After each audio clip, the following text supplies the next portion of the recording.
कि जैसे पेस्टिसाइड को परचेज करने किसी भी रजिस्टर्ड डीलर से होना चाहिए। क्यों होना चाहिए? क्योंकि रजिस्टर्ड डीलर है तो उसके लिए सारी फॉर्मेलिटीज होती है। जैसे अभी आप ये करोगे ना, ये डिप्लोमा करोगे, इसके बाद आपको क्या है, लाइसेंस के लिए अप्लाई करना पड़ेगा। लाइसेंस में जो DDO ऑफिस में जाओगे आप, अपना जो कंसर्न जो डिस्ट्रिक्ट है उसमें जाओगे तो वहाँ पर आपको एक फॉर्मेट वगैरह जो भी डॉक्यूमेंट्स हैं वो सबमिट करने पड़ेंगे। इट मीन्स कि आपको वहाँ से रजिस्टर्ड कर दिया, यानी कि आपको एक एज ए ऑथराइज जो है ना डीलर डिस्ट्रीब्यूटर जो है ना, आप दवाई सेल कर सकते हैं, मंगवा बेच सकते हैं और मंगवा सकते हैं। ठीक है, तो अगर वो ऑथराइज होगा तो समझो कि उसकी दवाई की जेन्युइन ज़्यादा होगी। ठीक है ना, मतलब अगर आप कोई ऐसे कोई दुकान ऐसे कोई मतलब कि कागज पर रखकर दवाई बेच रहा है तो मतलब उसका कोई वो नहीं है, कोई उसका लाइसेंस, कोई रिकॉर्ड, कोई कुछ नहीं उसका। ठीक है, एक ही बताया कि जैसे जितनी आपको दवाई की जरूरत है एक बार में उतनी दवाई खरीदें। ये नहीं कि आप अब दूसरी को स्कीम आ रही है, कोई सस्ती पड़ रही है, इकट्ठी खरीद रख ली, उसका कोई नहीं है। क्योंकि इसमें क्या होता है, कई बार आपको बाई चांस दवाई बची रही तो भूल गए रखते हैं, वो एक्सपायर हो गई, नुकसान हो गया, या किसी ने मतलब कि उसको वैसे छेड़खानी कर दी तो वो फिर नुकसान होता है। ठीक है, अप्रूव लेबल जो है ना कंटेनर के ऊपर देना आपको, ये चीज़ जरूर ध्यान रखें कि दवाई के ऊपर एक लेबल और लिखा है, दो चीज़ होती है। लेबल होता है जो उसकी दवाई के साथ चिपका रहता है, बिल्कुल जैसे ना स्टिकर टाइप का होता है या उसके प्रिंटेड होता है, वो उसे कहते हैं। जैसे कि भाई दवाई का जो उसके ऊपर लेबल होता है उसकी इंस्ट्रक्शन लिखी होती हैं सारी,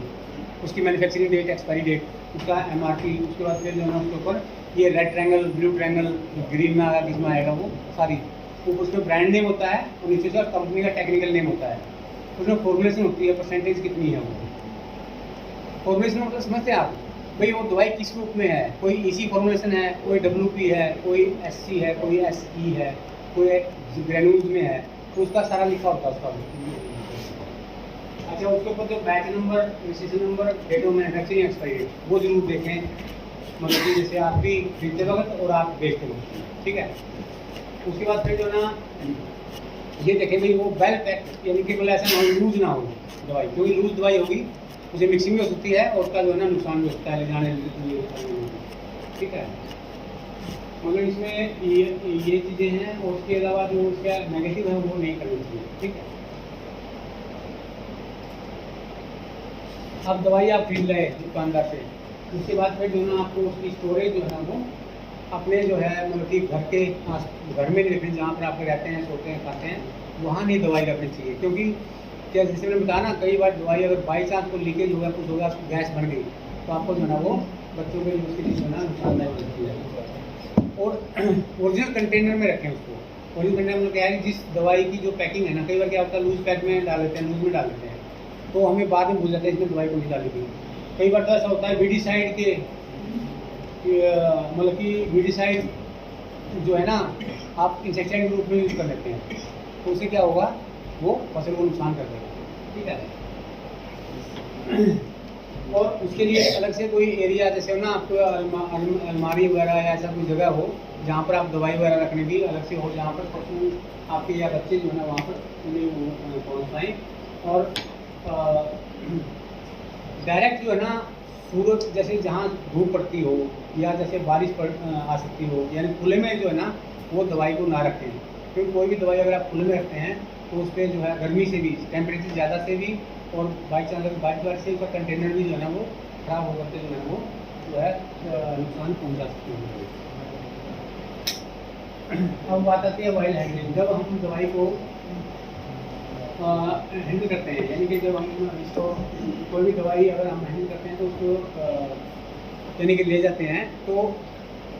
ये ना हो कि आप खाने पीने की चीज़ के साथ में ले जा रहे हो, फल भी ले जा रहे हो, साथ में दवाई रख ली आपने, ऐसा नहीं हो। ठीक है ना, दवाई को अलग से रखो ताकि उसमें कोई खाने पीने की वस्तुओं के लिए आपने ले ना चीज़ ना हो। और जो बल्क जैसे हैं, कई बार क्या जैसे ये आपकी ये है जैसे पदान वगैरह हैं या जैसे दूसरी दवाइयाँ हैं जो बल्क में जैसे 5 किलो 10 किलो बनती हैं और आपका 20 किलो है, तो समझो कि 200 किलो दवाई खरीदनी पड़ गई आपको, तो बल्क की जो पैकिंग है उसको तो आप जो है प्रॉपरली जो है उसको हैंडल करें। अब बात आती है जब हम दवाई ले आते हैं खेत में, तो उसमें क्या करते हैं, मान लो मोस्टली दवाइयाँ जो हम किसके रूप में यूज़ करते हैं, रेगुलर में यूज़ करते हैं मैक्सिमम दवाइयाँ, तो कुछ दवाइयाँ ऐसी हैं जो दुकानदार हैं उसको आप मिला के डालते हैं, लेकिन मैक्सिमम जो दवाइयाँ हैं आप वो स्प्रे के रूप में यूज़ करते हैं। तो एक तो ये है कि हमेशा जो ना साफ पानी प्रयोग करें। कई बार क्या होता है, हम जैसे नाली का पानी होता है, गंदा पानी होता है, तो मिट्टी वाला पानी होता है, तो उससे अगर हम दवाई घोल बनाते हैं तो दवाई जो है ना कई बार उस पर प्रॉपर उसका असर नहीं होता। जैसे ग्लाइफोसेट है, ग्लाइफोसेट दवाई को कितनी प्योर दवाई है ना, अगर उसमें आपने पंप में एक मुट्ठी रेती डाल दी ना, रेत डाल दिया, तो समझो कि आपकी दवाई जीरो पानी में, यानी कि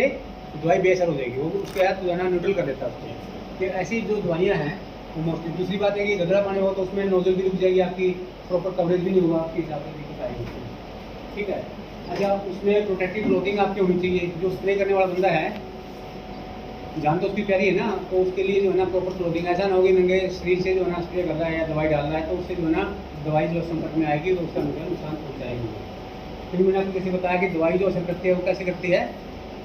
जैसे तो कॉन्टैक्ट में आने से, दूसरा जो है ना उसको किसी न किसी रूप में अंदर जाने से, और तीसरा जो है ना वो सांस के द्वारा, ठीक है। जैसे खासकर ये जो हमारे अंग हैं, जैसे नाक है, आँख है, कान है और जैसे हाथ हैं, ये जैसे दवाई या जैसे कोई भी दवाई छिड़क जाती है तो ये सीधी जो है ना इनके द्वारा हमारे शरीर में एंटर कर सकती है। तो इसके लिए जो है आपको सावधान रहना है। और जो दोबारा फिर हम जब खेत में दवाई लेके जाते हैं ना, दोबारा उसका जो कंटेनर है उसके ऊपर जो इंस्ट्रक्शन लिखी हुई है वो भी आप जरूर पढ़ लेनी चाहिए कि इस दवाई के साथ क्या क्या इंस्ट्रक्शन में, कितने घोल में, कितने पानी के साथ इसको लेना, कितने एकड़ में स्प्रे करना है, किस बीमारी के लिए, किस कीड़े के लिए, ठीक है। घरेलू पेस्टिसाइड जो मैंने बताया, जैसे आपको ये तो ऐसे 5-10 किलो डालना थोड़ा मुश्किल होता है, तो ज़्यादा स्प्रे डाल सकते हो आप, ठीक है। मतलब वो कोई भी दवाई, जैसे ना हम क्या करते हैं नॉर्मली, जो स्प्रे टैंक होता है ना, पंप होता है, जैसे वो कई बार कहीं लीकेज हो गया, कुछ हो गया, तो दवाई जो छिड़ी जाती है या उसमें जो है ना दवाई डूब जाती है नीचे, तो उसमें जो है उसका नुकसान होगा। और एक ये चीज़ मैंने आपको पहले बताई थी, रिकमेंडेड डोज जो है ना दवाई की होनी चाहिए, यानी कि जो सिफारिश की गई जो है ना, कई बार क्या होता है नॉर्मली अगर दवाई महंगी है तो हम डोज घटा लेते हैं, अगर सस्ती है तो उसको बढ़ा लेते हैं। और खासकर जो सब्जियाँ काम करते हैं ना, उनको वो आदत होती है कि वो सोचते हैं 8 ग्राम 10 ग्राम क्या करेगी, तो वो थोड़ा दिन की जो डोज है ना, मान लो जैसे अगर हम बोलते हैं एक टंकी में 10 ml डालो, तो लोग क्या करते हैं 15-15, 20-20 ml डाल करके पानी घटा लेंगे, लेकिन जो है ना डोज बढ़ा लेते हैं। या कई बार क्या, अगर जैसे महंगी हो रही है तो कोई दवाई, जैसे दवाई आती थी पहले, ट्रेस से दवाई आया करती, पहले बहुत महंगी थी, 10-12 हज़ार रुपये लीटर की, तो उसकी डोज कम करते हैं, यानी कि ट्रेसर आती है ना पहले, ट्रेसर, हाँ। तो यानी कि जैसे ना दवाई को मतलब कि अंडर डोज भी नहीं करना चाहिए और ओवर डोज भी नहीं करना चाहिए, क्योंकि जो डोज फिक्स की गई है ये एक ट्रायल बेस पे की गई है, ऐसा नहीं कि हमने मर्जी से ठीक किया है। तो उसमें आपका अगर महंगी दवाई अगर आप डोज ज़्यादा कर लोगे तो आपका खर्चा बढ़ जाएगा, तो फायदा कुछ नहीं होगा, ठीक है। अच्छा, उसमें जैसे उस दौरान जब आप घोल वगैरह बनाते हो, उस दौरान बीड़ी, तम्बाकू, कोई जिस तरह की चीज़ ना वो नहीं करनी चाहिए, ठीक है। तो ये चीज़ें बहुत इंपॉर्टेंट हैं कि जिसको हमें अवॉइड करना चाहिए। ये कई बार क्या होता है, जैसे ना हम जो सिलेक्शन जो इक्विपमेंट का, कई बार क्या होता है हमें स्प्रे करना है 20 किले और हम नैपसेक से स्प्रे करना है, आपको तो कई दिन लग जाएंगे, ठीक है। आपको करना है जैसे आधे एकड़ में, तो ट्रैक्टर पंप के भी यानी कि जो सूटेबल जो है ना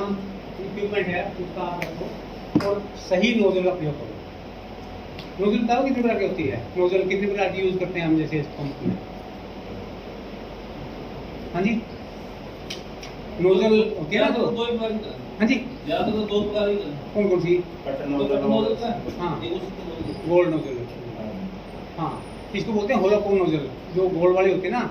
होलोकोन, यानी कि उसमें जो है ना जो फौरा बनता है वो गोल बनता है ऐसे, और बीच में खाली रहता है, उसको हिला करके इंसेक्टिसाइड, फंगिसाइड के लिए वो स्प्रे करनी चाहिए, और हर्बिसाइड या वीडिसाइड के लिए जो है ना कट नोजल या एक फ्लैट फैन नोजल होती है, फ्लैट फैन, उसका जो फौरा बनता है ऐसे बनता है, गोल्ड नहीं बनता उसमें, उसका ऐसे बनता है, उसमें आपको हाथ नहीं लेना पड़ता, आपको सीधा चलना पड़ता है, एक तरफ से जाओगे एक तरफ से आओगे, ठीक है। और जो गोल्ड नोजल है उसमें फंगिसाइड के लिए यूज होती है, ठीक है। और इंसेक्टिसाइड, फंगिसाइड का तो एक ही पंप ठीक है, लेकिन वीडिसाइड का पंप है ना वो अलग होना चाहिए। कई बार क्या करते हैं वीडिसाइड वाली पंप में अगर आपने इंसेक्टिसाइड का स्प्रे कर दिया तो उसका कोई ना कोई उसका जो रेजिड्यू रह गया और बाद में नुकसान, खासकर जो है ना जैसे गेहूं में अगर आपने 240 का स्प्रे कर लिया और वो पंप आपने रख दिया, 6 महीने बाद अगर आप नरमे में स्प्रे कर दिया तो उनसे सारा नरमे का नाश है, यानी कि इतनी खतरनाक दवाई है 240 नरमे के लिए उसका तो इतना बुरा हाल है कि अगर आपने वो कंटेनर, उसका जो डब्बा है ना, अगर खेत में दबा दिया और उस खेत में आपने नरमा बीज दी तो नरमे में भी उसका असर आ जाएगा, उसका पूरा पूरा और पंजा जगह हाँ मोर पंजा जो है ना वो, और कोई नहीं कवर होने वाला। यानी कि इसीलिए जो ना बीडीसाइड के साथ कभी रिस्क लेना चाहिए। ठीक है, आप जैसे एक बार हम भिवानी एरिया में गए होते तो वहाँ पर एक मास्टर जी है ना, वो दवाई दे के गए अपने उसको, जो उसका मुजारा था उसको, भाई इसमें ढाई किलो